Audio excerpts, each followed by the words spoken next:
అందుకు ఆయన, మీ అల్ప విశ్వాసం చేతనే మీరు ఆవగింజంత విశ్వాసం ఉండిన ఎడల ఈ కొండను చూసి ఇక్కడ నుండి అక్కడికి పొమ్మనగానే అది పోవును. మీకు అసాధ్యమైనది ఏది నుండదని నిశ్చయముగా మీతో చెప్పుచున్నానని వారితో అని ప్రార్థన చేస్తున్నాం. స్తోత్రము మహాగరుడ, పరిశుద్ధుడ, చదవబడిన వాక్యాన్ని బట్టి వందనాలు స్తోత్రాలు చెల్లించుకుంటున్నాం తండ్రి. వాక్యంలోని సత్యాన్ని గ్రహించి నీ కృపలో ఎదగటానికి, నీ ప్రేమలో మీరు దాచి ఉంచిన ప్రతి వాగ్దానాన్ని విశ్వాసం చేత మేము స్వసంతరించుకుంటానికి సహాయం దయచేయమని. ప్రభా, అల్పులము, అయోగ్యులము, కానీ నీ కుమారుడైన యేసుక్రీస్తు ప్రేమ మమ్మలను బలపరిచి విశ్వాసం ద్వారా నీలో ఎదగటానికి మమ్మలను ప్రోత్సహిస్తుంది.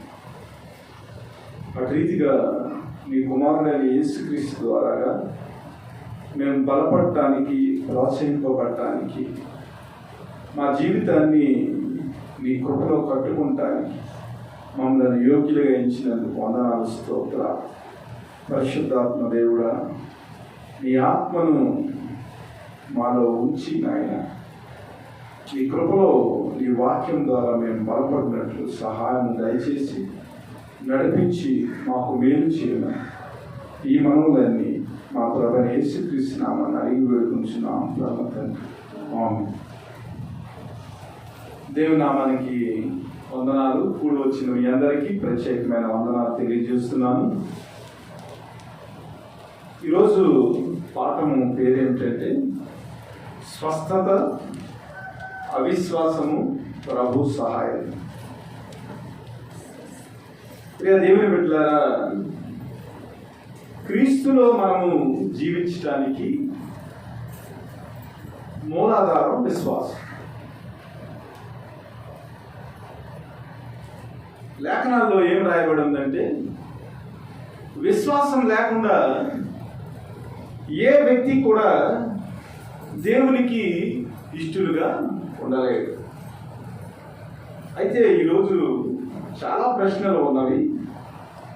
అందులో మొదటి ప్రశ్న ఏమిటంటే, అనారోగ్య పరిస్థితుల్లో మన విశ్వాసం ద్వారా మనకు స్వస్థత వస్తుందా? ఇది ఒక ప్రశ్న. అనారోగ్య పరిస్థితుల్లో మన విశ్వాసము మనకు స్వస్థత ఎందుకు ఇవ్వటం లేదు?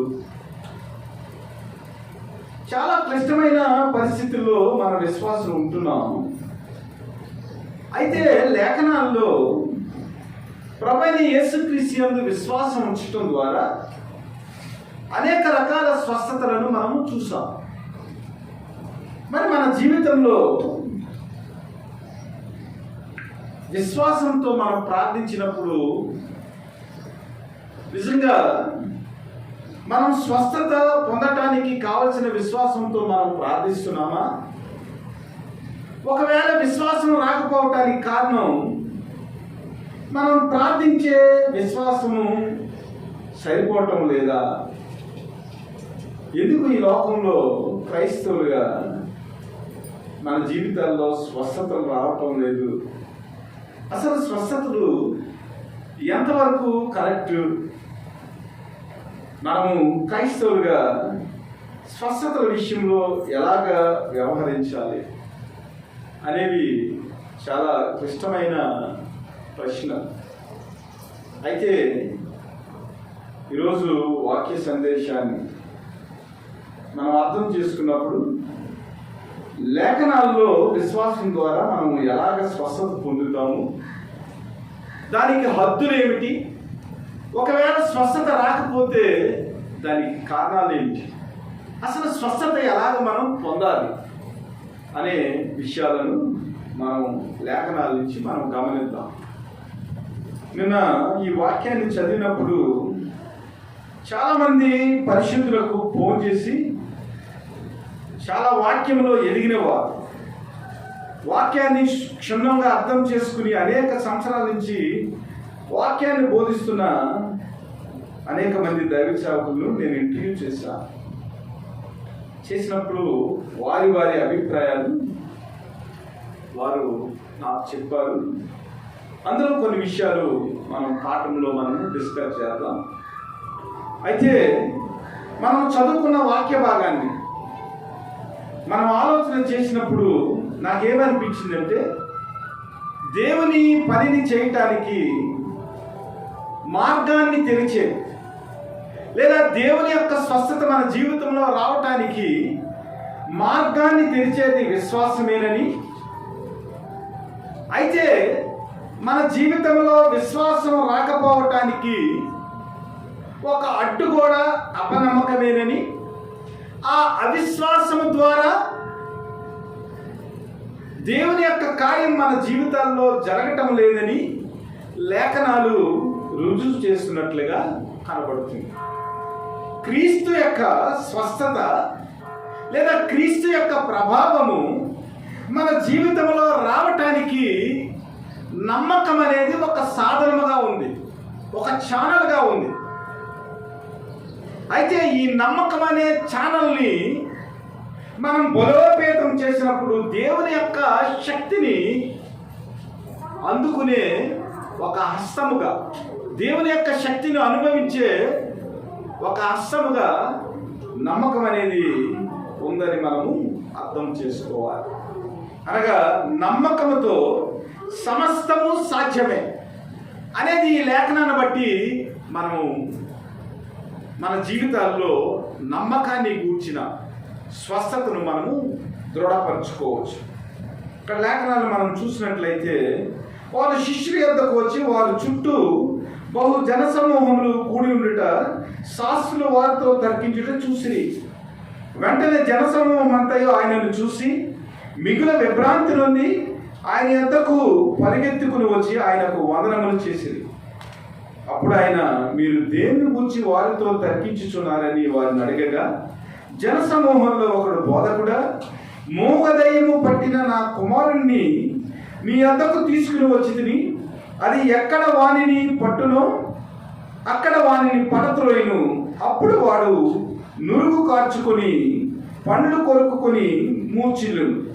దానిని వెళ్ళగొట్టుడని మీ శిష్యులను అడిగితిని కానీ అది వారి చేత కాలేదని ఆయనతో చెప్పారు.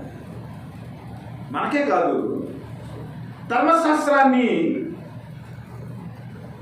బాగా చదువుకున్న శాస్త్రులు, పరిచయులు అందరూ కూడా ఈ స్వస్థత గురించి ఆలోచన చేస్తూ ఉన్నారు, తర్కిస్తూ ఉన్నారు. లేఖనాల గురించి వారు పరిశోధన చేస్తూ ఉన్నారు. అయితే ఒక వ్యక్తి ఆ జనసమూహంలో నుంచి ప్రభు దగ్గరికి పరిగెత్తుకుని వచ్చి ఆయనకు వందనాలు చెప్పాడు.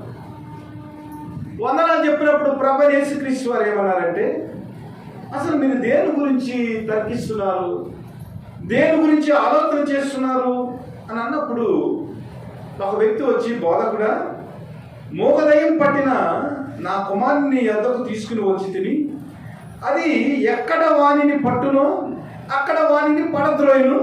అప్పుడు వాడు నుడగ కార్చుకుని పండ్లు కొరుక్కుని మూర్ఛలను దాన్ని వెళ్ళగొట్టుడని నీ శిష్యులకు అడిగితిని కానీ వారి చేత కాలేదని. చాలా జాగ్రత్తగా మనం ఆలోచన చేసినట్లయితే, ప్రభువైన యేసుక్రీస్తు వారు శిష్యులను పిలిచి దెయ్యాలను వెళ్ళగొట్టేదానికి, వ్యక్తులను స్వస్థపరిచేదానికి అధికారం ఇచ్చారు. ఈ మార్కు సువార్త 6:7 మనం చూసినట్లయితే, దేవుడు వారికి అధికారాన్ని ఇచ్చాడు.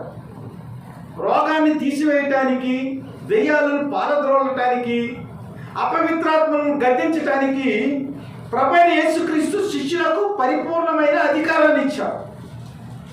ఇచ్చినప్పుడు వారు ఏం చేస్తున్నారంటే, గ్రామాల్లోకి వెళ్ళి యేసుక్రీస్తు యొక్క నామంలో వారు దెయ్యాలను, అపవిత్రాత్మలను వారు గద్దించి ఎవరైతే అస్వస్థతతో ఉన్నారో వారికి స్వస్థతను చేకూరుస్తూ ఉన్నారు. ఇదంతా జరుగుతూ ఉంది. జరుగుతూ ఉన్నప్పుడు ఒక వ్యక్తి యొక్క కుమారుడికి మోగదయ్యం పెట్టింది. మనం మత్తయి సువార్తలో చూసినట్లయితే 3 సువార్తల్లో ఉంది. మార్కు సువార్తలో ఉంది, లూకా సువార్త 9వ అధ్యాయంలో ఉంది, అలాగే మత్తయి సువార్త 17వ అధ్యాయంలో కూడా ఈ యొక్క సంఘటన గురించి లేఖనాల్లో రాయబడి ఉన్నది. అయితే దేవుడు అధికారం ఇచ్చిన తర్వాత వారు స్వస్థతలు చేస్తున్నారు. కాబట్టి ఈ వ్యక్తి ఏం చేశాడంటే తన కుమారుణ్ణి శిష్యుల దగ్గరకు తీసుకుని వచ్చాడు. శిష్యుల దగ్గరికి తీసుకుని వచ్చినప్పుడు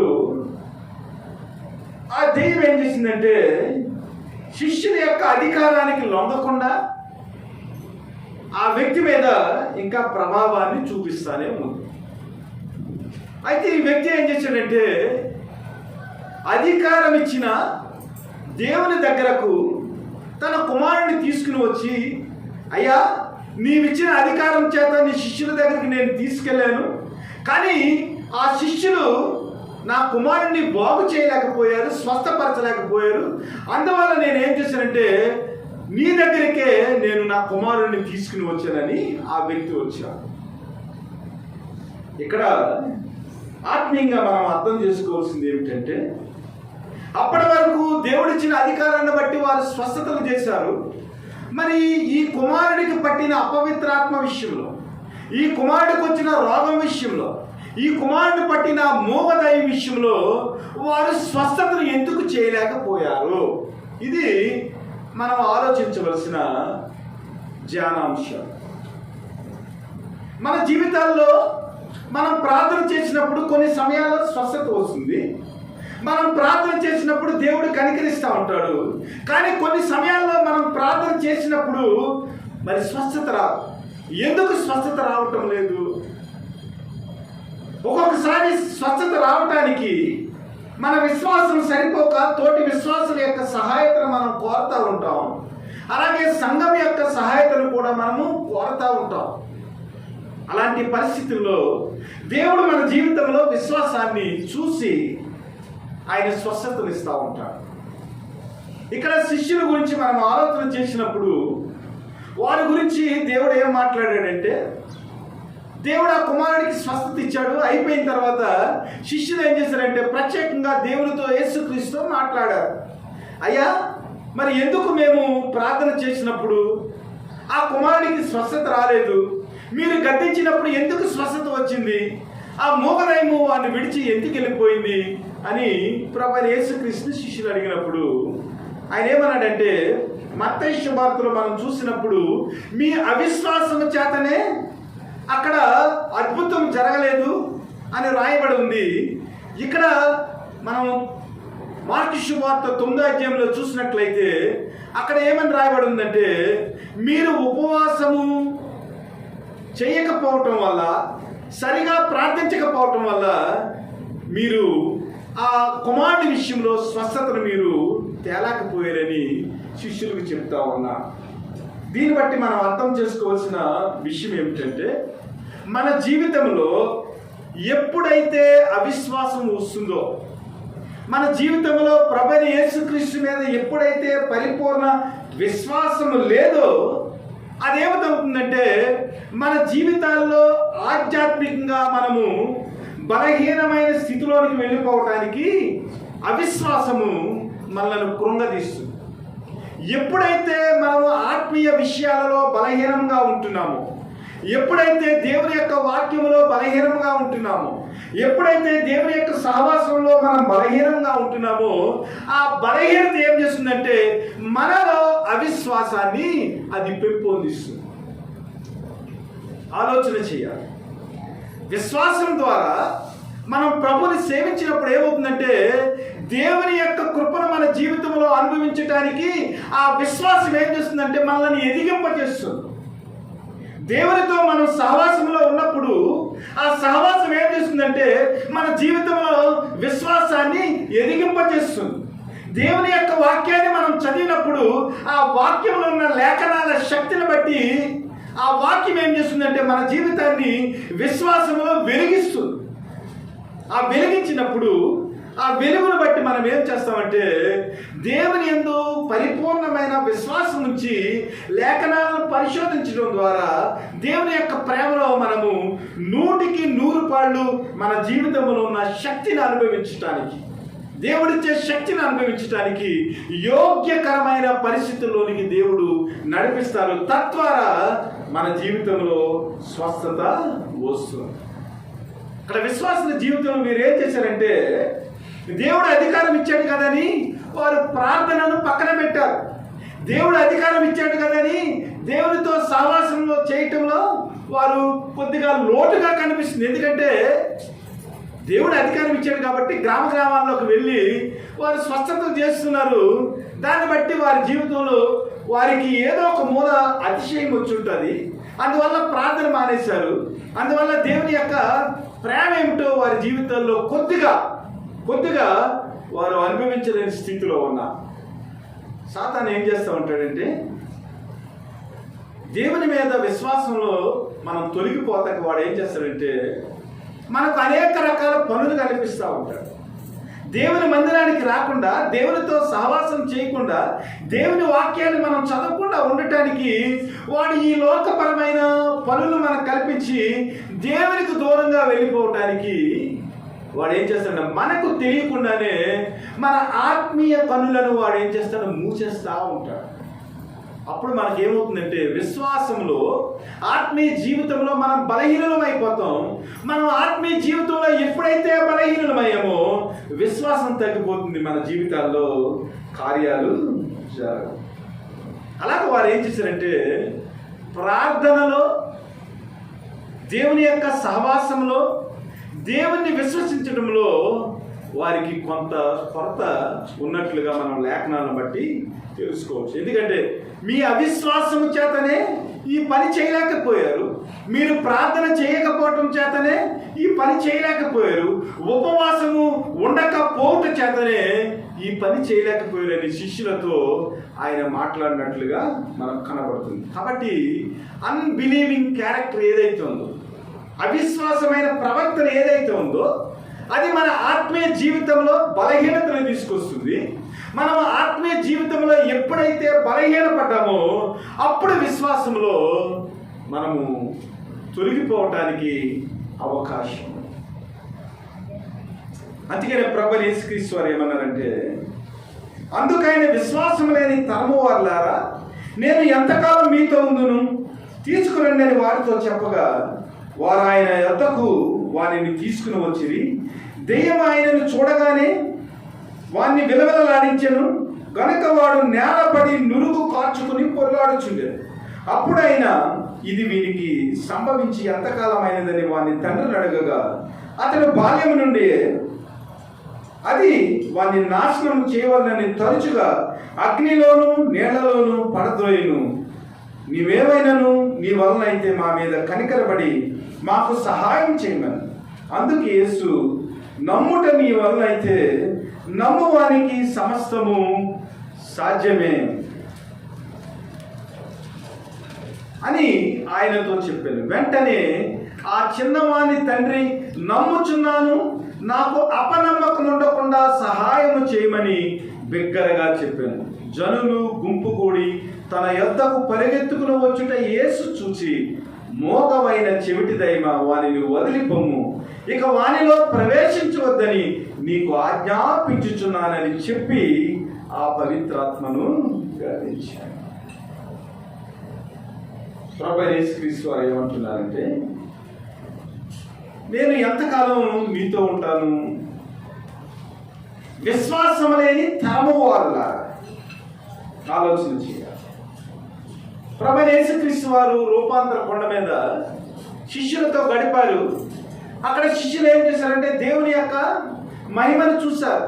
ఆయన వస్త్రములు దగదగా మెరిసిపోయినప్పుడు ఏలియా, మోషే అక్కడికి వచ్చారు. ఇదంతా చూసి వారు ఏం చేశారంటే, అయ్యా మనమందరం ఇక్కడ 3 పర్ణశాలలు కట్టుకుని ఇక్కడే ఉందాము అనుకున్నారు. దేవుని యొక్క మహిమను చూసి మిక్కులు భయపడ్డారు. దేవుడు కల్వరి శిలువలో మరణించి పరలోకానికి వెళ్ళిపోయే సమయం ఆసన్నమైంది. కాబట్టి వారి జీవితంలో రూపాంతర అనుభవాన్ని దేవుడు వారికి అనుభవించేదానికి సహాయం చేశాడు. మన జీవితంలో కూడా మనము రూపాంతర అనుభవంలోనికి వచ్చినప్పుడు, దేవుని యొక్క మహిమను చూసినప్పుడు మన జీవితంలో విశ్వాసము పెంపొందాలి. ప్రభువైన యేసుక్రీస్తు వారు ఇప్పుడు మనతో లేరండి. ఆయన పరలోకంలో సింహాసనాసీనుడై తండ్రి కుడిపార్శ్వాన ఉన్నారు. అయితే ప్రభువైన యేసుక్రీస్తు వారు వెళ్ళిపోతూ ఆయన ఏం చేశాడంటే పరిశుద్ధాత్మను మనకు సంకచలువుగా ఇచ్చాడు. పరిశుద్ధాత్మను గురించి ఆయన మాట్లాడుతూ అంటాడు, ఇదిగో పరిశుద్ధాత్మను మీ మీదకు పంపుచున్నాను, ఆయన సర్వసత్యములోనికి మీకు నడిపించి మీకు సహాయం చేసి ఆదరణకర్తగా ఉంటాడని ఆయన వాగ్దానం చేశాడు. అయితే ప్రభువైన యేసుక్రీస్తు ఇచ్చిన వాగ్దానాన్ని మనం గమనించలేక మన జీవితంలో అస్వస్థత జరిగినప్పుడు, మన జీవితంలో బాధలు వచ్చినప్పుడు దేవుణ్ణి మనం పరిపూర్ణ విశ్వాసంతో మనము అనుసరించలేక, ఆయనను ఆనుకుని ఉండలేక మన జీవితంలో అనేక రకాల సమస్యలు మనల్ని పీడిస్తూ ఉన్నాయి. అందుకని ప్రభువైన యేసుక్రీస్తు వారు ఏమంటారంటే, విశ్వాసం లేని తరము వారులారా, నేను ఎంతకాలం మీతో ఉందును, ఎంతవరకు మిమ్మల్ని సహింతును, వారిని నా యొద్దకు తీసుకుని రండి అని చెప్పారు. కాబట్టి మన జీవితంలో విశ్వాసం లేని పరిస్థితులు, మన జీవితంలో విశ్వాసాన్ని ఆశ్రయించలేని పరిస్థితులు, లేఖనాలను మనం పరిశోధన చేసినట్లయితే లేఖనాల్లో చాలా విషయాలు ఉన్నాయి. అవేమిటంటే దేవుని యొక్క ప్రభావానికి, దేవుని యొక్క శక్తికి ఏమాత్రం కూడా అవధులు లేవు. ఆయన శక్తి, ఆయన ప్రభావము మన జీవితంలో మనం అనుభవించడానికి మనల్ని వారసులుగా చేశాడు. అయితే మన జీవితంలో ఉన్న అవిశ్వాసమును బట్టి ఆయన అపరిమితమైన శక్తిని, ఆయన అపరిమితమైన స్వస్థతను, ఆయన యొక్క ప్రణాళికను మనం అర్థం చేసుకోలేక మన జీవితంలో విశ్వాసాన్ని ప్రదర్శించలేని పరిస్థితుల్లో మనము ఉంటున్నాం. 14వ అధ్యాయము ఒకసారి చూడండి, దగ్గరే కాబట్టి చూద్దాం. మార్కు శుభవార్త 14వ అధ్యాయము 35-36 వచనాలు. కొంత దూరం సాగిపోయి సాధ్యమైతే తొలగింపవలనని ప్రార్థించుచు, నాయనా తండ్రి, నీకు సమస్తము సాధ్యము, ఈ గిన్నె నా యొద్ద నుంచి తొలగించుము, అయినను నా ఇష్ట ప్రకారము కాదు, నీ చిత్త ప్రకారమే కానిమ్మని. ఇక్కడ దేవుడు ఒక లిమిటేషన్ ఇచ్చాడు. దేవుని యొక్క శక్తి అపారమైనది. ఎలాంటి విషయాన్నైనా దేవుని యొక్క శక్తితో మనం చేయగలము. అయితే దేవుడు ఏమంటున్నాడంటే, ఆయనను ప్రార్థిస్తూ, నాయనా తండ్రి, నీకు సమస్తము సాధ్యము, ఈ గిన్నె నా యొద్ద నుండి తొలగించుము, అయినను నా ఇష్ట ప్రకారము కాదు, నీ చిత్త ప్రకారమే కానిమ్మని. అనగా దేవుని యొక్క శక్తి అపారమైనది, దేవుని యొక్క శక్తి అవధులు లేనిది. అయితే ఆ శక్తి మనలో పూరింపబడటానికి, ఆ శక్తిని మనము అనుభవించటానికి మనము చేయవలసిన ప్రార్థన ఏమిటంటే, నా ఇష్ట ప్రకారము కాదు, నీ చిత్త ప్రకారమే కానిమ్మని. అనగా దేవుని యొక్క స్వస్థత మన జీవితాల్లో రావటానికి, దేవుని యొక్క ప్రేమ మన జీవితాల్లో అనుభవించటానికి, దేవుని యొక్క ప్రణాళిక లేదా దేవుని యొక్క చిత్తము కూడా మన జీవితాల్లో ఉందని మనం గమనించాలి. 10వ అధ్యాయం 27వ వచనం ఒకసారి చూడండి.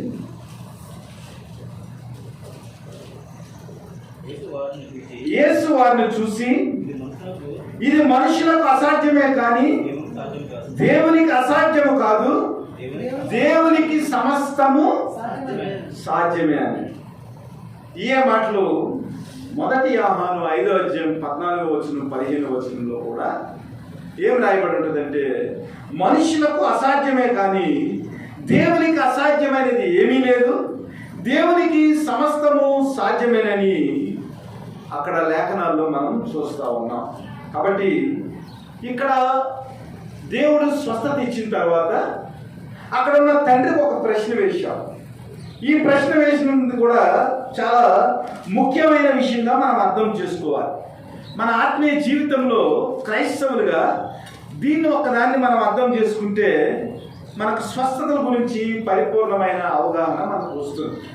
ప్రభువైన యేసుక్రీస్తు వారు ఆ చిన్నవాని తండ్రితో, ఇదిగో నువ్వు నమ్ముచున్నావా అని అడిగాడు. వెంటనే ఆయన ఏమన్నాడంటే, నాకు అపనమ్మకం ఉండకుండా సహాయం చేయమని బిగ్గరగా చెప్పాడు. ఇది మన జీవితంలో అర్థం కావాలి. క్రైస్తవులుగా మన జీవితంలో విశ్వాసం ఎంతవరకు ఉన్నది అనే దాని గురించి మనం ఆలోచన చేసినప్పుడు ఈ విషయాన్ని కూడా మనం జ్ఞాపకం చేసుకోవాలి. మొదటి విషయంలో మనం ఏం నేర్చుకున్నామంటే, దేవుడు మన జీవితంలో ప్రతి దాన్ని చేయగలడు. అయితే మన జీవితంలో మనం అడిగిన ప్రార్థనను బట్టి, మనకు కావలసిన పరిస్థితిని బట్టి దేవుని యొక్క చిత్తం మీద ఆధారపడి ఉన్నదనే విషయాన్ని మనం గమనించాలి. అలాగే మనం ప్రార్థన చేసినప్పుడు మన విశ్వాసం సరిపోదు కాబట్టి మన విశ్వాసంలో అపనమ్మకం ఉండకుండా దేవుని ఆశ్రయించేటప్పుడు మన జీవితంలో ఏ విధమైన సంకోచం ఉండకుండా మరలా దేవుడే సహాయం చేయాలనే పరిస్థితిని మనం నేర్చుకోవాలి. మన జీవితంలో మనకు కావలసిన స్వస్థత రాదు, మన జీవితంలో మనకు కావలసిన విజయం రాదు. ఈ విజయం రాకపోవటానికి కారణము మనం నమ్మినప్పటికీ కూడా ఆ విజయానికి కావలసిన తీవ్రత లేదా ఆ విజయానికి కావలసిన పరిపూర్ణమైన విశ్వాసము మన జీవితంలో రావటానికి దేవుని యొక్క సహాయం కూడా చాలా అవసరం అనేది మనం ఆలోచించాలి. మనం ఏమనుకుంటామంటే ప్రార్థన చేస్తూ ఉంటాం. ప్రార్థన చేసేటప్పుడు, ప్రభా ఇదిగో నా జీవితంలో ఇలాంటి పరిస్థితి వచ్చింది కాబట్టి నీవు సహాయం చేయమని మనం ప్రార్థన చేస్తాం. ఆ ప్రార్థన చేసేటప్పుడు, ప్రభువా నా జీవితంలో స్వస్థత వచ్చేదానికి, నా జీవితంలో రక్షణ వచ్చేదానికి, నా జీవితంలో విజయం వచ్చేదానికి, నా జీవితంలో పరిస్థితులు మారేదానికి ప్రభువా అపనమ్మకం లేకుండా నీవే సహాయం చేసి సమస్తాన్ని కూడా నీవే జరిగించని ప్రార్థన చేసే స్థితిలోనికి మనం రావాలి. అలాగే వచ్చినప్పుడు ఏమవుతుందంటే మన విశ్వాసంలో ఆ విజయానికి సంబంధించిన విశ్వాసం లేకపోయినప్పటికీ కూడా ప్రభువే నిన్ను ఆ విషయానికి సంబంధించిన విశ్వాసంలోనికి రావటానికి ఆయన పరిస్థితులను మెరుగుపరిచి ఆయన సహాయం చేసి ఏం చేస్తాడంటే తన స్వస్థతను అనుగ్రహిస్తాడు. హిజ్కియా ప్రార్థన చేశాడు. హిజ్కియా ప్రార్థన చేసినప్పుడు కన్నీరుతో గోడ తట్టు ప్రార్థన చేసి, నాయన నీ కృపలో నన్ను జ్ఞాపకం చేసుకో నాయన, నేను ఏమి చేశానో ప్రతిదీ నీకు తెలుసు నాయన, కాబట్టి నా జీవితంలో నేను కొంతకాలం బ్రతికేదానికి నీవు సహాయం చేయమన్నప్పుడు దేవుడు ఏం చేశాడంటే హిజ్కియా యొక్క ప్రార్థన విని తన ప్రవక్తను పంపించి, ఇదిగో నీకు 15 సంవత్సరాలు ఆయుష్ నేను ఇస్తున్నానని చెప్పి ఆ నీడను ఆయన వెనక్కి జరిపి ఏం చేశాడంటే హిజ్కియా యొక్క గాయం మీద అంజూరపు ముద్దను వేయమని తన యొక్క ప్రవక్తకు సెలవిచ్చాడు. ఇక్కడ చూడండి, దేవుని యొక్క స్వస్థత హిజ్కియా జీవితంలో ఆ స్వస్థతను నిర్ధారించేదానికి హిజ్కియా అన్నాడు, నీకేం కావాలంటే హిజ్కియా యొక్క జీవితాన్ని ఎక్స్టెండ్ చేసినట్టు చూసినగా ఏం చేశాడంటే మరి 15 మెట్లు గోడ గడియారము వెనక్కి వెళ్ళింది. అంతేకాకుండా ఏం చేశాడంటే అంజూరపు ముద్దను తీసుకుని వచ్చి దాని ద్వారా హిజ్కియాకు స్వస్థతను ఇచ్చినట్లుగా కనబడుతుంది. ఇక్కడ మనం చాలా బ్యాలెన్స్డ్గా మనం ఆలోచన చేయాలి. విశ్వాసం ద్వారా మన జీవితంలో 100% స్వస్థత వస్తుంది, నమ్మాలి. అదే సమయంలో దేవుడు మనకి ఏం చేస్తాడంటే హిజ్కియాకి ఎలాగైతే అంజూరపు ముద్ద ద్వారా స్వస్థతను ఇచ్చాడో అలాగే మన జీవితంలో కూడా దేవుడు ఏం చేస్తాడంటే మెడిసిన్ ద్వారా అనగా ఈ లోకపరమైన డాక్టర్ల యొక్క వైద్య సహాయం ద్వారా కూడా ఆయన ఏం చేస్తాడంటే మనకు స్వస్థతను చేస్తారు. దీన్ని బట్టి మనం అర్థం చేసుకోవాల్సింది ఏమిటంటే ఒకవైపు మనము దేవుడిచ్చిన జ్ఞానాన్ని ఉపయోగించుకుంటూ విశ్వాసంతో మనం ప్రార్థన చేసి ఆయన సహాయతను అడిగి ఆయన చిత్తంలో మనం ఏం చేయాలంటే స్వస్థతను పొందుకోవాలి. అంతేగాని దేవుడు స్వస్థతనిస్తాడు కదని, దేవుడు సహాయం చేస్తాడు కదని మనము దేవుని యొక్క చిత్తం ఏమిటో కనిపెట్టకుండా, దేవుని సహాయతను ఏమిటో మనం అడగకుండా, దేవుడిచ్చిన రిసోర్సెస్ మనం ఉపయోగించుకోకుండా దేవుడే స్వస్థత ఇస్తాడు కదని మనం ఊరుకుంటే ఏమవుతుందంటే, ఒకవేళ నీ స్వస్థత దేవుని చిత్తంలో లేదేమో, ఒకవేళ నీకు స్వస్థత రావటానికి నీకు మొండి విశ్వాసం ఉంది కానీ పరిపూర్ణమైన విశ్వాసము లేదేమో ఆలోచన చేయాలి. దేవుని యొక్క లేఖనాలను మనం చాలా జాగ్రత్తగా అధ్యయనం చేయాలి. అధ్యయనం చేసినప్పుడు ఏమవుతుందంటే, దేవుని ప్రేమ ఏమిటో, దేవుని యొక్క బలం ఏమిటో, దేవుని యొక్క శక్తి ఏమిటో మనం పరిపూర్ణంగా మనం గ్రహించినప్పుడు మన జీవితాల్లో దేవుడు ఇచ్చే ఆ స్వస్థతను మనము పొందుకోగలం. కాబట్టి హిజ్కియాకి ఏం చేశాడంటే, అంజూరపు ముద్ద ద్వారా ఆయన చేశారు. చనిపోయిన వారిని లేపిన దేవుడు హిజ్కియాకి ఎలాగంటే గాయం మానిపోవచ్చు కదా, హిజ్కియా జీవితంలో వెంటనే స్వస్థత రావచ్చు కదా, మరి ప్రవర్తన పంపి అంజూరపు ముద్దను వేసి స్వస్థతను ఎందుకు ఇచ్చాడు? అనగా మన జీవితాల్లో అర్థం చేసుకోవాల్సింది ఏంటంటే, ఏ విషయంలోనూ కూడా మనం ఎక్స్ట్రీమ్ ఉండకూడదు, అనగా మొండి వైఖరి ఉండకూడదు. చాలా మంది దీన్ని అర్థం చేసుకోలేక వారు ఏం చేస్తున్నారంటే, ఒక మొండి వైఖరితో ఇదిగో నేను దేవుని యందు విశ్వాసం ఉంచాను, దేవుడు నన్ను స్వస్థపరుస్తాడని వారి జీవితంలో క్రియలు లేవండి, వారి జీవితంలో పరిశుద్ధత లేదండి, వారి జీవితంలో ప్రార్థన సావాసం లేదండి. అప్పటికప్పుడు దేవుడు నన్ను స్వస్థపరుస్తాడని మొండిగా విశ్వాసం ఉంచితే పనులు అవుతాయా? నీవు సహవాసంలో ఎదగకుండా, వాక్యంలో ఎదగకుండా, విశ్వాసం ఏమిటో నీకు తెలియకుండా, విశ్వాస వీరుల యొక్క జీవితం ఏమిటో నీకు అర్థం కాకుండా, వారిలాగా నీవు జీవించకుండా, నీకు ఏదో తెగులు వచ్చింది కదా, ఏదో రోగం వచ్చింది కదా అని మొండిగా దేవుడు నన్ను స్వస్థపరుస్తాడంటే నీ జీవితంలో కార్యాలు జరుగుతాయా? స్వస్థపరిచిన వారి జీవితంలో, స్వస్థపరచబడిన వారి జీవితంలో దేవునికి వారికి ఉన్న మధ్య ఆ సంబంధాన్ని నీవు అర్థం చేసుకోకుండా, దేవునికి నీకు మధ్య ఉన్న ఆ సంబంధాన్ని నీవు అర్థం చేసుకోకుండా నాకు స్వస్థత వచ్చేస్తుందంటే నీ విశ్వాసం ఎంతవరకు? దేవుడు మాట్లాడుతూ అంటాడు యాకోబు పత్రికలో, క్రియలు లేని విశ్వాసము మృతం అంటాడు. నీ జీవితంలో దేవుని కార్యాల పట్ల, సహవాసం పట్ల, దేవుని యొక్క వాక్యం పట్ల నీకు శ్రద్ధ లేకుండా, క్రియలు లేకుండా నీకేదో అనారోగ్యం వచ్చింది కదా అని విశ్వాసంతో నేను ప్రార్థించాను, దేవుడు స్వస్థపరచడం లేదంటే ఎంతవరకు నీ విశ్వాసము కరెక్ట్గా ఉన్నదనేది నువ్వు ఆలోచన చేసుకోవాలి. దేవుని బిడ్డలారా, కొన్ని మాటలు మనం లేఖనాల్లో చూద్దాం. ఎఫెసీయులకు రాసిన పత్రిక 3వ అధ్యాయము 15వ వచనం. మీరు శక్తి కలిగి ఆయన ఆత్మ వలన బలపరచబడినట్లుగా క్రీస్తు మీ హృదయంలో విశ్వాసం ద్వారా నివసించినట్లుగా తన మహిమైశ్వర్యం చొప్పున తీర్పు మీకు దయచేయవలనని మీరు దేవుని సంపూర్ణత యందు ప్రేమ యందు వేరుపారి స్థిరపడి సమస్త పరిశుద్ధులలో కూడా లోతు ఎత్తు ఎంతో గ్రహించుటకును జ్ఞానమునకు మించిన క్రీస్తు ప్రేమను తెలుసుకుంటకును తగిన శక్తి గలవారు కావాలని ప్రార్థించుచున్నాను. ఇక్కడ పౌలు గారు సంఘం గురించి మాట్లాడుతూ, క్రీస్తు మీ హృదయములలో విశ్వాసము ద్వారా నివసించినట్లుగా. ప్రభు అయిన యేసుక్రీస్తు వారు మన జీవితంలో అడుగు వాటన్నిటికంటే, ఊహించే వాటన్నిటికంటే అత్యధికమైన మేలును దయచేయటానికి ఆయన ఏమన్నాడంటే, క్రీస్తు మీ హృదయములలో విశ్వాసము ద్వారా నివసించినట్లుగా. మొట్టమొదటిగా మన జీవితంలో స్వస్థత రావటానికి, మన జీవితంలో విజయం రావటానికి, మన జీవితంలో కార్యాలు రావటానికి ప్రభువైన యేసుక్రీస్తు వారు విశ్వాసము ద్వారా నీ హృదయంలో నివసించాలి.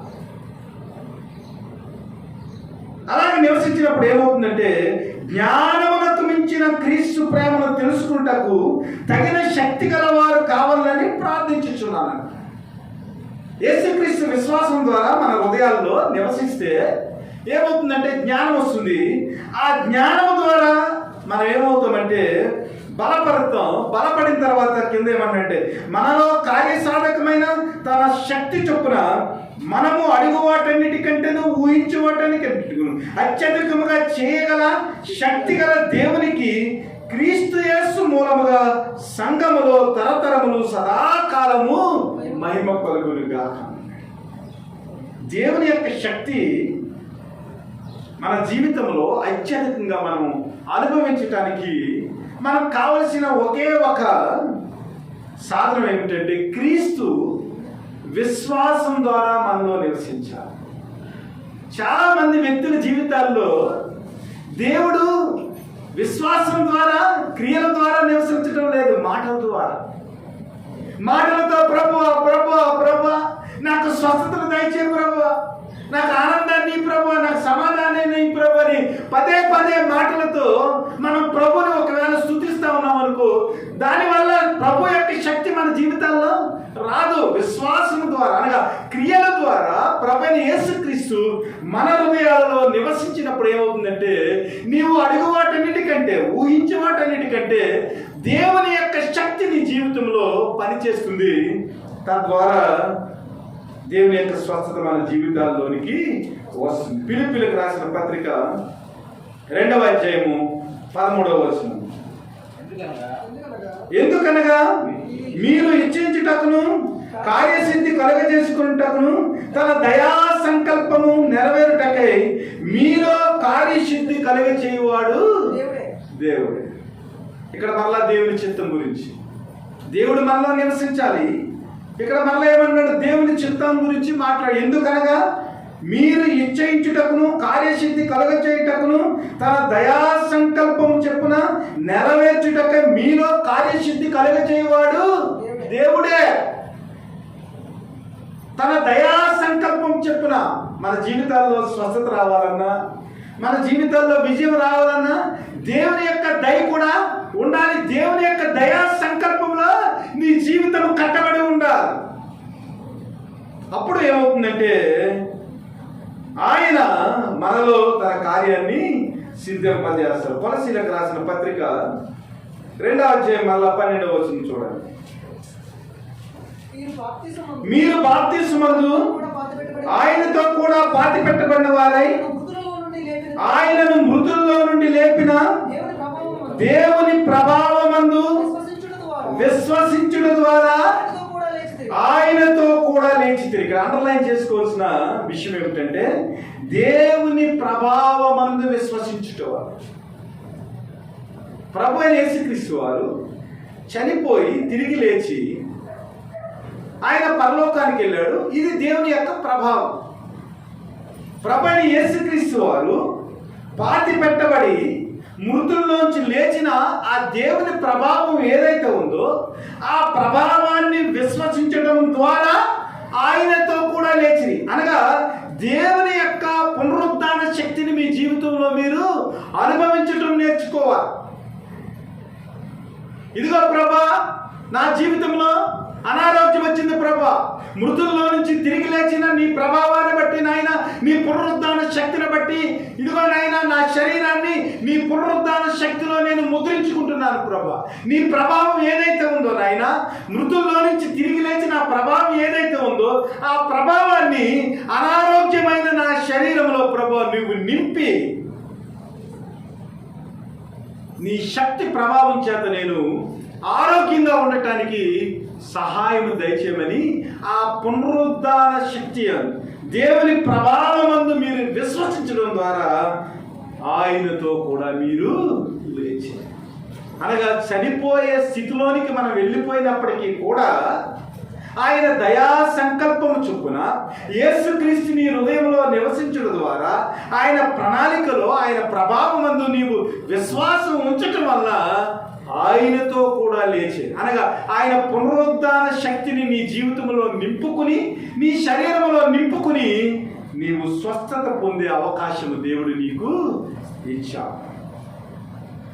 తెస్సలోనికీయులకు రాసిన మొదటి పత్రిక 2వ అధ్యాయము 13వ వచనం. ఆ హేతువు చేత మీరు దేన్ని గూర్చిన వర్తమాన వాక్యము మా వలన అంగీకరించినప్పుడు మనుషుల వాక్యమని ఎంచక అది నిజముగా ఉన్నట్టు దేవుని వాక్యమని దాన్ని అంగీకరించింది గనుక మేమును మానక దేవునికి కృతజ్ఞతాస్తుతులు చెల్లించుచున్నాము. ఆ వాక్యమే విశ్వాసులైన మీలో కార్యసిద్ధి కలుగచేయు. మీరు ఏదైతే దేవుని యొక్క వాక్యాన్ని విన్నారో, ఏదైతే దేవుని యొక్క వాక్యాన్ని అంగీకరించారో, ఏదైతే దేవుని యొక్క వాక్యాన్ని అంగీకరించి కృతజ్ఞతాస్తుతి మీరు చెల్లిస్తున్నారో, ఆ స్థితిని బట్టి మీరు అంగీకరించిన వాక్యం, మీరు రక్షణ పొందిన వాక్యమైన యేసుక్రీస్తు ఎవరైతే ఉన్నారో ఆ వాక్యము విశ్వాసులైన మీలో కార్యసిద్ధిని కలుగచేయచ్చు. కాబట్టి మన జీవితంలో దేవుని యొక్క కార్యము జరగాలంటే వాక్యాన్ని మనం పరిపూర్ణంగా విశ్వసించాలి, వాక్యాన్ని అంగీకరించాలి. ఇదిగో ప్రభా, నీ వాక్యంలో ఇలా రాయబడి ఉంది కాబట్టి నీ వాక్యాన్ని నేను అంగీకరిస్తున్నాను, అందువల్ల నీ వాక్యము నాలో కార్యాభివృద్ధి జరిగించుతున్నది కాబట్టి ఆ కార్యాభివృద్ధిని నా జీవితంలో మీరు జరిగించండి అని ప్రార్థన చేసినప్పుడు ఏమవుతుందంటే దేవుని యొక్క పునరుద్ధాన శక్తి ద్వారా మీరు కూడా స్వస్థతను పొందుకుంటారు. ఎఫెసీయులకు రాసిన పత్రిక 1వ అధ్యాయము 17 నుంచి 19 వచనం. మరియు మీ మనోనేత్రములు వెలిగింపబడినందున ఆయన మిమ్మల్ని పిలిచిన పిలుపు వలన నిరీక్షణ ఎట్టిదో పరిశుద్ధులలో ఆయన స్వాస్థ్యం యొక్క మహిమైశ్వర్యం ఎట్టిదో ఆయన క్రీస్తునందు వినియోగపరిచిన బలాతిశయమును బట్టి విశ్వసించు మన యందు ఆయన చూపుచున్న తన శక్తి యొక్క అపరిమితమైన మహత్యమెట్టిదో మీరు తెలుసుకున్నవాళ్ళని మన ప్రభువైన యేసుక్రీస్తు యొక్క దేవుడైన మహిమా స్వరూపయగు తండ్రి తన్ను తెలుసుకున్నటి యందు మీకు జ్ఞానమును ప్రత్యక్షత గల మనస్సును అనుగ్రహించినట్లు నేను నా ప్రార్థనల యందు మిమ్మల్ని గూర్చి విజ్ఞాపన చేయించున్నాను. ఇక్కడ మనం ఆలోచన చేసినట్లయితే ప్రభు అయిన యేసుక్రీస్తుని లేపటానికి ప్రభు ఏం చేశాడంటే తన బలాతిశయాన్ని ఆయన ఏం చేశాడంట, ప్రయోగం చేశాడంట. మరణం నుంచి ప్రభు అయిన యేసుక్రీస్తుని లేపటానికి తండ్రి ఏం చేశాడంటే తన బలాతిశయాన్ని ప్రభు అయిన యేసుక్రీస్తు యొక్క పునరుద్ధాన క్రియలో ఆయన బయలుపరిచాడు. కాబట్టి ఆ అపరిమితమైన శక్తి ఏదైతే ఉందో, తన శక్తి యొక్క అపరిమితమైన మహత్యమెట్టుదో మీరు తెలుసుకోవాలని మన ప్రభు అయిన యేసుక్రీస్తు యొక్క దేవుడైన మహిమ స్వరూప యొక్క తండ్రి అనగా దేవుని యొక్క శక్తి ఎలాంటిదంటే అపరిమితమైనది, అనగా లిమిట్ లేని చాలా శక్తివంతమైన దేవుని యొక్క శక్తి ప్రభువైన యేసుక్రీస్తుని మృతుల్లో నుంచి లేపటంలో దేవుని యొక్క శక్తి ఏమిటో మనకు ఆయన బయలుపరిచాడు. కాబట్టి ఆ అపరిమితమైన పునరుద్ధాన శక్తి యొక్క మహత్యం ఏమిటో మీరు విశ్వసించినప్పుడు ఏమవుతుందంటే మీ జీవితాల్లో దేవుని యొక్క ప్రేమను మీరు పొందుకోగలుగుతారు. ఆ అపరిమితమైన శక్తిని మీరు ఆశ్రయించడం వల్ల మీ జీవితాల్లో స్వస్థత కలుగుతుందని దేవుడు ఏం చేశాడంటే క్రీస్తు యొక్క పునరుద్ధానం ద్వారా క్రీస్తు యొక్క బలమేమిటో, తండ్రి యొక్క బలమేమిటో, క్రీస్తు యొక్క అపరిమితమైన శక్తి ఏమిటో, క్రీస్తుని మరణం నుంచి లేపటం వల్ల ఆ శక్తి యొక్క అపరిమితమైన బలాన్ని దేవుడు మనకు యేసుక్రీస్తు యొక్క పునరుద్ధానంలో ఆయన మనకు చూపించారు. కాబట్టి ఆ అపరిమితమైన ఆ మహత్తు కలిగిన పునరుద్ధాన శక్తిని మీరు విశ్వసించడం వల్ల మీ జీవితంలో దేవుని యొక్క కృప ఏమిటో మీరు అనుభవించగలరు, దేవుని యొక్క స్వస్థత ఏమిటో మీరు అనుభవించగలరని దేవుడు మాట్లాడుతా ఉన్నాడు. ఇంకా మనం చూసినట్లయితే తిమోతి పత్రికలో రాయబడి ఉంటుంది, ప్రభు అయిన యేసుక్రీస్తు యొక్క కృప యందు మీరు బలవంతులుగా ఉండండి. అంటే ఏ విధమైన విశ్వాసం లేని వాళ్ళు ఉంటారు చూసారా? దేవుడు అంటే ఏంటో తెలియని వాళ్ళు ఉంటారు, ప్రార్థన అంటే ఏంటో తెలియను వారికి కూడా ఏమన్నాడంటే దేవుడు ఒక అవకాశం ఇచ్చాడు. ప్రభు అయిన యేసుక్రీస్తు కృప యందు బలవంతులుగా ఉండాలి. అంటే నీవేమి చేయకపోయినా, ప్రభా నీ కృపను బట్టి ప్రభా నాకు సహవాసం లేదు నాయన, నీ యందు విశ్వాసం లేదు నాయన, ఒకవేళ విశ్వాసం ఉన్నా ప్రభా నేను విశ్వాసంతో ప్రార్థన చేయలేకపోతున్నాను, కానీ నువ్వు ఒక వాగ్దానం ఇచ్చావు నాయన. అదేంటంటే ప్రభా యేసుక్రీస్తు యొక్క కృపనందు బలవంతులుగా ఉండమన్నాడు. కాబట్టి ప్రభా నీ యొక్క కృపను బట్టి నా జీవితంలో బలాన్ని దయచేయండి అని కూడా మనం సింపుల్గా ప్రార్థన చేయొచ్చు. కాబట్టి మన జీవితంలో దేవుని యొక్క ప్రేమను పొందుకునేదానికి, దేవుని యొక్క కృపను అనుభవించేదానికి దేవుని చిత్తాన్ని తెలుసుకోవాలి, దేవుని సంకల్పాన్ని తెలుసుకోవాలి, దేవుని దయ మీద ఆధారపడి ఉండాలి, దేవుని యొక్క పునరుద్ధాన శక్తి మీద ఆధారపడి ఉండాలి, దేవుని యొక్క వాక్యం మీద ఆధారపడి ఉండాలి, దేవుని యొక్క సహవాసం మీద ఆధారపడి ఉండాలి.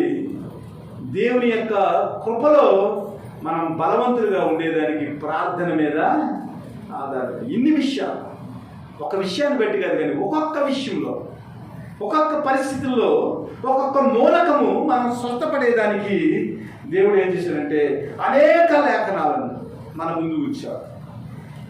ఇక సజీవ సాక్ష్యాల గురించి ఒక మాట చెప్తాను, మీరు జాగ్రత్తగా వినాలి. మా పాస్టర్ గారు అమ్మాయి పేరు ఎస్ఏర్ సుప్రియ. ఈ ఎస్ఏర్ సుప్రియ కువైట్లో ఒక మంచి ఆఫీసర్ కింద పనిచేస్తాం. అయితే ఆ అమ్మాయికి బ్రెస్ట్ క్యాన్సర్ వచ్చింది. సంఘమంతా ఏడుతా ప్రార్థన చేసింది. మొదటిసారి వచ్చింది, తగ్గిపోయిన తర్వాత మళ్ళా రెండోసారి వచ్చింది. ఈ రెండోసారి వచ్చేటప్పటికి ఆ అమ్మాయికి 4th స్టేజ్ క్యాన్సర్ అని చెప్పారు.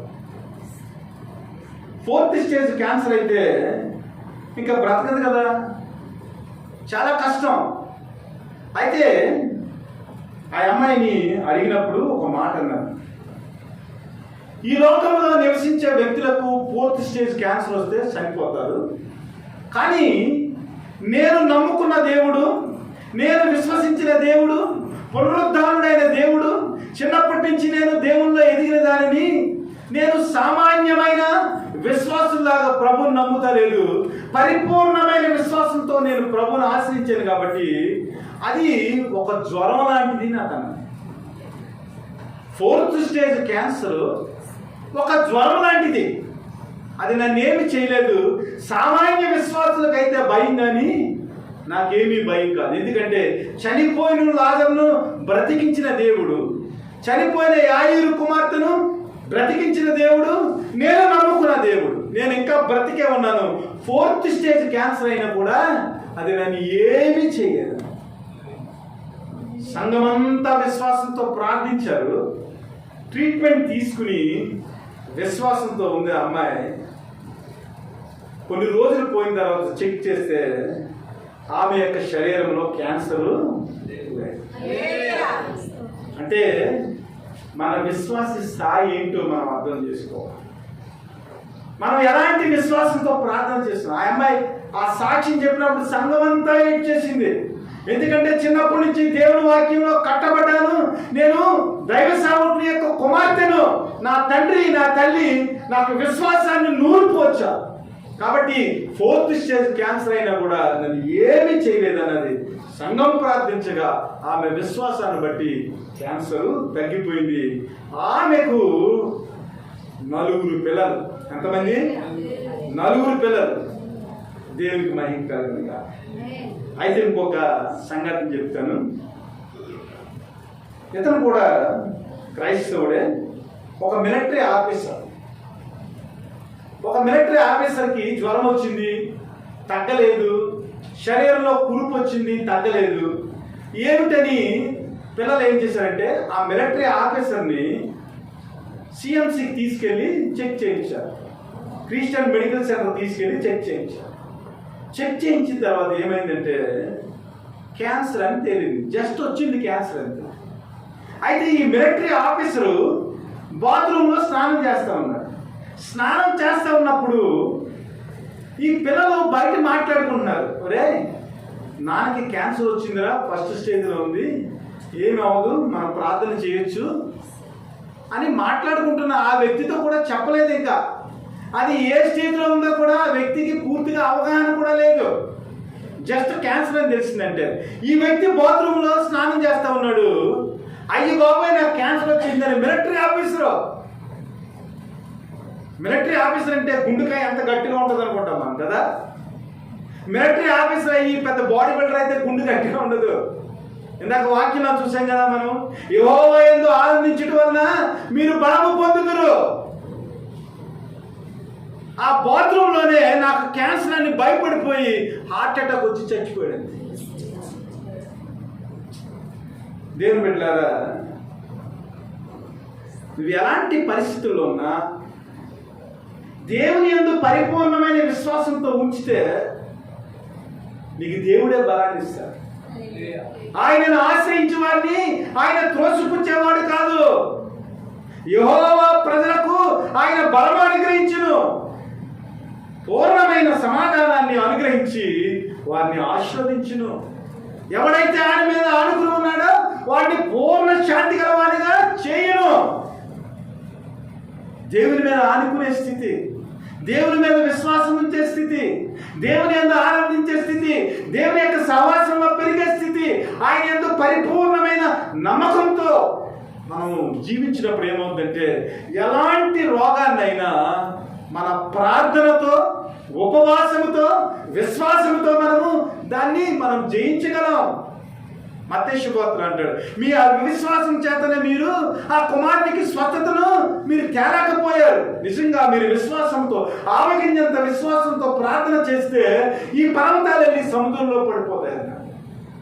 అంటే దాని అర్థం ఏమిటంటే, ఆత్మీయమైన అర్థం ఏమిటంటే, మన జీవితాల్లో అనారోగ్యము పర్వతమైన ఎత్తులో అది ఎదిగిపోవచ్చు. మన జీవితంలో కష్టాలు పర్వతాల్లో ఉండొచ్చు, మనం ఆ పర్వతాన్ని మనము ఎక్కలేకపోవచ్చు. కానీ దావీదు ప్రార్థన చేస్తున్నాడు, ప్రభువా నేను ఎక్కలేనంత ఎత్తైన కొండకు నన్ను ఎక్కించు ప్రభువా. దేవుని యందు విశ్వాసం ఉంచితే ఎక్కలేని ఆ ఎత్తైన కొండను ఆ విశ్వాసంతో మనము ఎక్కగలము. అనారోగ్యాన్ని మనం జయించగలము. స్వస్థత మన జీవితాల్లో శీఘ్రమే వస్తుంది. ఎందుకంటే నమ్ముట నీ వలన అయితే నమ్మువానికి సమస్తము సాధ్యమే.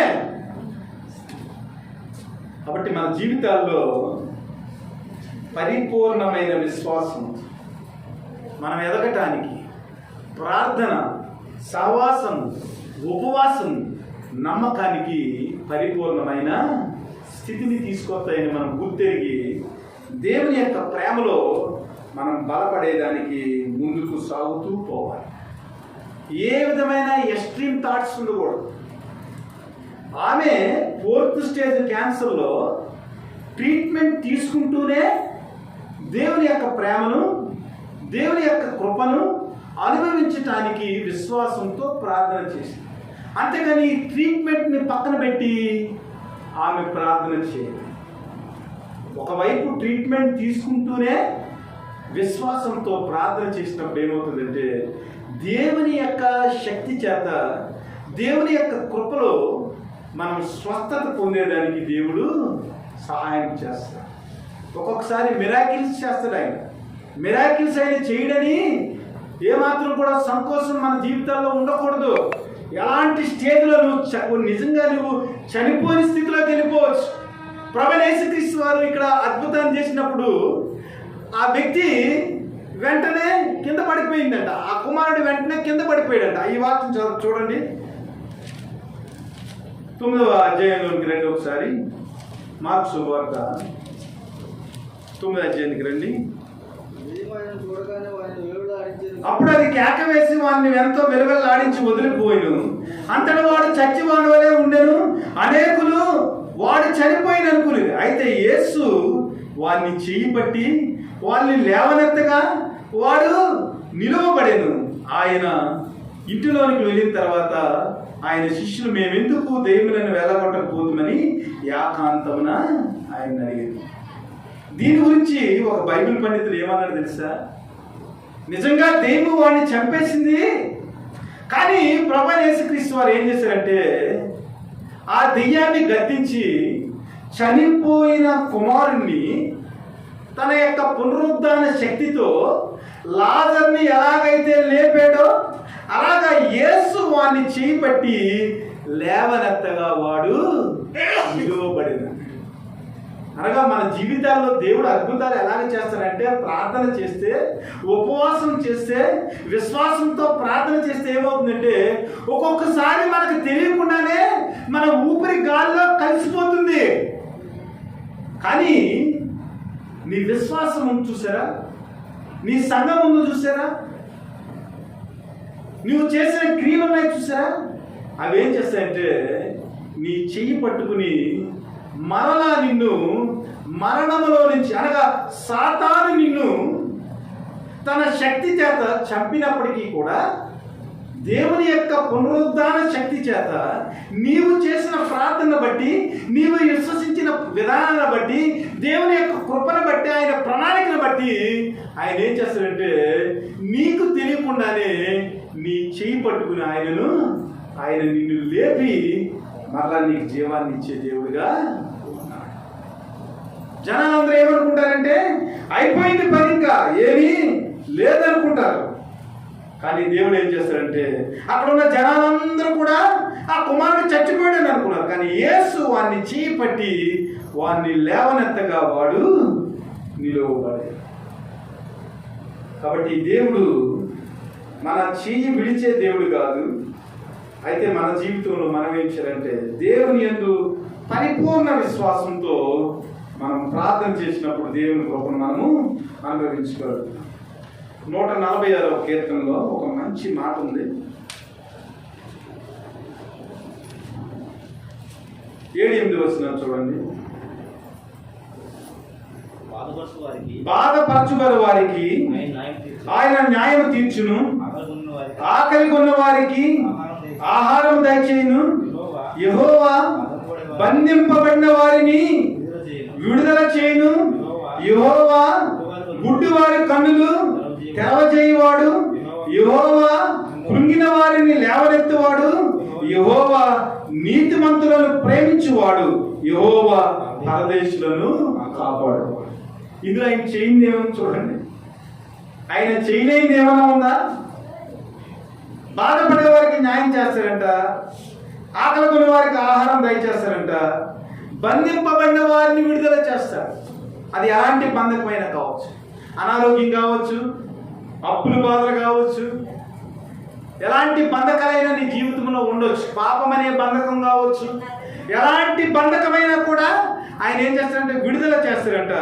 గుడ్డివారి కన్నులు తెరవజేయవాడు. ఒకవేళ ఆత్మీయ స్థితిలో, విశ్వాస స్థితిలో ఒకవేళ నీవు దేవుణ్ణి చూడలేకపోతున్నావేమో, దేవుని యొక్క పునరుద్ధాన శక్తిని నీ జీవితంలో అనుభవించలేకపోతున్నావేమో, ఆయన ఏం చేస్తారంటే నీ ఆత్మీయమైన కన్నులను తెరవచేసి ఆయన పునరుద్ధాన శక్తిని, ఆయన కృపను, ఆయన విశ్వాసంలో కొనసాగే స్థితిని దేవుడు ఏం చేస్తారంటే నీకు నీ ఆత్మీయ కన్నులను తెరవచేయటం ద్వారా ఆయన సహాయం చేసే దేవుడు. అన్నిటికీ మించి కృంగిన వారిని లేవనెత్తే దేవుడు, నీతిమంతులను ప్రేమించే దేవుడు, ఆయన తండ్రి లేని వారిని, విధవరాళ్లను ఆదరించే దేవుడు. ఈ కీర్తన గురించి మనం చదువుకుంటా పోతే తన కృప కొరకు కనిపెట్టి వారి యందు ఆయన ఆనందించే దేవుడు 145లో. కాబట్టి దేవునికి అసాధ్యమైనది ఏదీ లేదు. కాకపోతే మనం ప్రార్థించేటప్పుడు జ్ఞానంతో ఆయన అడిగినప్పుడు ఏమవుతుందంటే దేవుని యొక్క కృప ఏమిటో మనము అనుభవించగలరు. ఇప్పుడు నూకరత్నం గారికి 5.3 అయిపోయిందండి రిటర్న్ అయింది.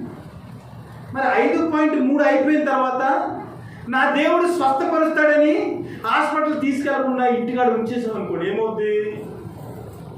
5.3 ఏమవుతుందంటే 7.3 అయిపోద్ది, తర్వాత 8.3 అయిపోద్ది, తర్వాత 10.3 అయిపోద్ది, తర్వాత ఊపిరి, తర్వాత కిడ్నీలు పనిచేయటం మానేస్తాయి. మరి మనకు తెలిసిన తర్వాత కూడా దేవుడు స్వస్థపరుస్తాడని హాస్పిటల్ తీసుకెళ్ళలేదు అనుకోండి, నాకు 4th స్టేజ్ క్యాన్సర్ వచ్చిందని తెలిసిన తర్వాత కూడా ట్రీట్మెంట్ తీసుకోకుండా దేవుడు నమ్మువానికి సమస్తము సాధ్యమేనని నువ్వు ప్రార్థన చేసావు అనుకోండి, ఏమవుతుంది? కాబట్టి దేవుడు ఏం చేస్తాడంటే మనం స్వస్థపరచబడేదానికి, దేవుని యొక్క ప్రేమను మనం అనుభవించేదానికి ఆయన ఒక మార్గాన్ని తెరుస్తాడు. మార్గాన్ని తెరిచినప్పుడు ఆ మార్గం ద్వారా మనం వెళ్తే ఆయన తెరిచిన మార్గం అందు విశ్వాసం ఉంచి ఆయన మీద మనం ఆనుకుని ఆదరించే దేవుడని ఆయన ప్రేమలో మనం ముందుకు సాగినట్లయితే ఆయన ఏం చేస్తారంటే తన స్వస్థతను, తన కార్యాన్ని, తన విజయాన్ని తన రక్తం చేత చెయ్యి పట్టి మనల్ని లేపి స్వస్థపరిచే దేవుడిగా మన దేవుడు ఉన్నాడు. కాబట్టి క్రైస్తవులైన వారు ప్రతి వారు కూడా విశ్వాస జీవితంలో ఏ టైంలో మనం ఎలాగ జీవించాలి, ఏ టైంలో మనం ఎలాగ స్వస్థత గురించి ఆలోచన చేయాలి, విజ్ఞత కలిగి ఉండాలి. అన్ని కేసుల్లో ఒకే రకంగా స్వస్థత రాదు. కొన్ని కేసుల్లో ఒకలాగా వస్తుంది. ఒకవేళ మన చేయి దాటిపోయింది, డాక్టర్ల చేయి కూడా దాటిపోయింది, అప్పుడు మోకాళ్ళు వేసి మనం ప్రార్థన చేసామనుకోండి, దేవుడు చనిపోయిన వారిని కూడా లేపగలిగిన సమర్థుడు మన దేవుడు. అప్పుడు సహాయం చేస్తాడు. అది కూడా తన ప్రణాళికలో ఉంటే. ప్రభువైన యేసుక్రీస్తు సిలువకి వెళ్ళిపోతున్నాడండి. ప్రభువా నీ చిత్తమైతే ఈ గిన్నెను తొలగించని ప్రార్థన చేశాడు. కానీ ప్రభు లేఖనాల ప్రకారం సిలువలో మరణించాలి, లేఖనాల ప్రకారం మరణాన్ని జయించి పునరుద్ధాన శక్తితో లేవాలి, ఆయన పరలోకానికి వెళ్ళాలి. కాబట్టి దేవుని యొక్క ప్రణాళికను, క్రీస్తు యొక్క చిత్తాన్ని ఈ లోకంలో జరిగించేదానికి ఆయన సిలువకు అప్పచెప్పాడు. హిజ్కియా జీవితంలో ప్రవక్తను పంపి అంజూరపు ముద్దు ఇచ్చి స్వస్థతను అనుగ్రహించారు. యాయీరు కుమార్తె చనిపోయినప్పుడు డైరెక్ట్ పాడిని ముట్టి ఏం చేశాడంటే ఆయన స్వస్థతను ఇచ్చారు. సునేమిరాలు కుమారుడు చనిపోయినప్పుడు ప్రవక్తను పంపి అక్కడ ఏం చేశాడంటే చనిపోయిన కుమారుడిని లేపాడు. యెహోషువ జీవితంలో విజయం రావడానికి సూర్యచంద్రుల్ని ఆపాడు. అనగా ఆ సిచ్యువేషన్ తగ్గట్లుగా దేవుడు మన విశ్వాసాన్ని బట్టి, ఆయన ప్రణాళికను బట్టి, ఆయన సంకల్పాన్ని బట్టి, దేవుని యొక్క ప్రణాళికలో మనం ఏమై ఉన్నామో అది తెలుసుకుని ఆయన ఏం చేస్తాడంటే ఆయన చిత్తానుసారంగా సమస్తాన్ని జరిగిస్తూ ఉంటాడు. కాబట్టి మనం నమ్మి విశ్వసించి ప్రార్థన చేసి ఉపవాసంతో దేవుణ్ణి ప్రాధేయపడినప్పుడు ఆయన ఏం చేస్తాడంటే మనం స్వస్థపరచు యెహోవాగా ఉండాలి. మన అవి చెప్పినట్లుగా ఆయన మార్గమందు ఆయన కట్టలను అనుసరించి మనం నడుచుకున్నట్లయితే ఐగుప్తులో సంభవించిన ఏ తెగులు రాకుండా స్వస్థపరచు యెహోవాను నేనే. ఆయన వాక్యం ఏంటో తెలియదు, ఆయన పునరుద్ధాన శక్తి ఏమిటో తెలియదు, ఆయన లేఖనాలు ఏమిటో తెలియదు, ఆయన సహవాసం అంటే ఏమిటో తెలియదు. ఏమీ తెలియకుండా నేను విశ్వాసం ఉంచానంటే, ఆయన ఆజ్ఞల్లో నేను నడుచుకున్నానంటే, పవిత్రమైన జీవితం లేకుండా, పరిశుద్ధమైన జీవితం లేకుండా, లేఖనాల ప్రకారం నడుచుకోకుండా యెహోవా రాపా స్వస్థపరిచి, యెహోవా నీవే కదా ప్రభు స్వస్థపరిచి అంటే మన జీవితంలో కార్యాలు ఎలా జరుగుతాయి? కాబట్టి దేవుని బిడ్డలారా, స్వస్థతల విషయంలో మనం ఏం చేయాలంటే అవిశ్వాసం లేకుండా, ఒకవేళ అవిశ్వాసం మన జీవితాల్లో వస్తే ఆ తండ్రి ఎలాగైతే ప్రభు నాకు అవిశ్వాసం లేకుండా చెయ్యమని బిగ్గరగా కేకవేశాను, ఆయన దగ్గర మొరపెట్టే విధంగా మనం మొరపెట్టినప్పుడు ప్రభా ఇదిగో నీ కృపా సింహాసనం దగ్గరకు వస్తున్నాను ప్రభా, నేను బలహీనుడను ప్రభా, మట్టి లాంటి వాడిని ప్రభా, నరుల మట్టి వారిని ఆయన జ్ఞాపకం చేసింది, ఆయన కృపను మన ఎట్లా విస్తరింపజేశాడంట 103వ కీర్తనలో. వీరు ఇంతలో పుట్టి అంతలో మాయమైపోయేవారని ఆయన జ్ఞాపకం చేసుకుని ఆయన కృపతో మనల్ని ఆయన కలుసుకున్నాడంట. ఆయన జ్ఞాపకం చేసుకునే దేవుడు, మన పరిస్థితి అంతా తెలిసిన దేవుడు. అయితే మన పరిస్థితి తెలిసిన దేవుని దగ్గర మన జీవితము బహు వినయముగా ఆయన యందు విశ్వాసం నుంచి, ఆయన సహవాసంలో, ఆయన కృపలో మనం ఆశ్రయించే వారిగా ఉన్నట్లయితే దేవుడు మనకు స్వస్థతనిచ్చి మనల్ని నడిపించే దేవుడు. కాబట్టి అట్టి ఘనమైన దేవుని మీద మనం పరిపూర్ణమైన విశ్వాసంతో ఆయన మీద ఆనుకుని, మనలో అవిశ్వాసం లేకుండా ఆయనే మన విశ్వాసాన్ని పెంపొందించేలాగా ప్రతినిత్యము ప్రార్థన చేయాలి. ప్రతి సంఘటనలో ఆయన మీద ఆనుకోవాలి. ఇంతకుముందు నాకు స్వస్థత వచ్చింది కదని వెర్రబీగిపోయామనుకోండి, హిజ్కియా జీవితంలో ఏం జరిగింది తెలుసా? అతనికి స్వస్థత వచ్చిన తర్వాత ఏం చేశాడంటే అనేక మందిని తీసుకుని వచ్చి, ఇదిగో దేవుడు నాకు స్వస్థత ఇచ్చాడు, నా రాజ్యంలో ఉన్నాయి అన్నీ చూడాలి. అప్పుడు సనాహరీబు అన్ని రికార్డ్ చేసుకుని తర్వాత ఏం చేశాడంటే మొత్తం ఇశ్రాయేలీయులందరినీ కూడా కొల్లగొట్టి తన దేశానికి బానిసల కింద తీసుకుని వెళ్ళిపోయాడు. అంటే దేవుడు స్వస్థత ఇచ్చేప్పుడు మనం అతిశయపడితే తర్వాత ఏమవుతుందంటే మన జీవితంలో నష్టాన్ని కూడా మనము చూడాలి. అలాంటి పరిస్థితులు రాకుండా మనం ఏం చేయాలంటే శిష్యుల్లా కాకుండా ప్రతి విషయంలో అవిశ్వాసం లేకుండా విశ్వాసంతో ప్రార్థన చేస్తూ ఉపవాసం ఉంటూ దేవుని పాదాల చెంత వినయముతో, బహు వినయముతో అడిగినప్పుడు ఏమవుతుందంటే దేవుడు తన యొక్క అమితమైన శక్తిని మన జీవితాల్లో వలకబోసి మనకు స్వస్థతనిచ్చి ఆదరించే దేవుడు. అలాంటి ఆదరణకర్త అయిన ప్రభునందు విశ్వాసం నుంచి మనం బలపడి ఆయన కృపలో వర్ధిల్లుదాం. అట్టి కృప దేవుడు మనందరికీ దయచేయును గాక. ఆమేన్.